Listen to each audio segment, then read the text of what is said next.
इहो नोट करे छॾियो त इहो बि नखे। उन खां पोइ ॿ नावेल आहिनि, ही लालचंद अमर ॾिने जा चौथ जो चंड भरम जी भलाई, इहे लालचंद अमर ॾिनो जो।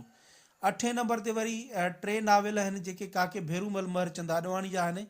उन में आंध संदरिका, मोहिनी बाई ऐं वरियल ऐं नेमत। हे हिन जा साल बि लिखियल त पब्लिश थिया 1910, 1911, 1915 में काके भेरूमल जा। अॻिते था हलूं। 11 नंबर ते नावेल नूर जहान जेको 1915 में पब्लिश थियो, इहो डॉक्टर गुरबख्शाणी जो। अहम आहे, अक्सर ईंदो आहे सवालनि में, टेस्टुनि में। उन खां पोइ जेके नावेल आहिनि बिलू खोखरा 1930 में पब्लिश थियो, साहब सिंह शहाणी जो, हे बि इम्पोर्टेंट आहे। उन खां पोइ जहान आरा नावेल आहे। जहान आरा नावेल जेको आहे उहो 1931 में पब्लिश थियो। इहो डॉक्टर अब्दुल रज़ाक मेमण साहब जन जो जेको आहे सो उहो लिखियलु आहे।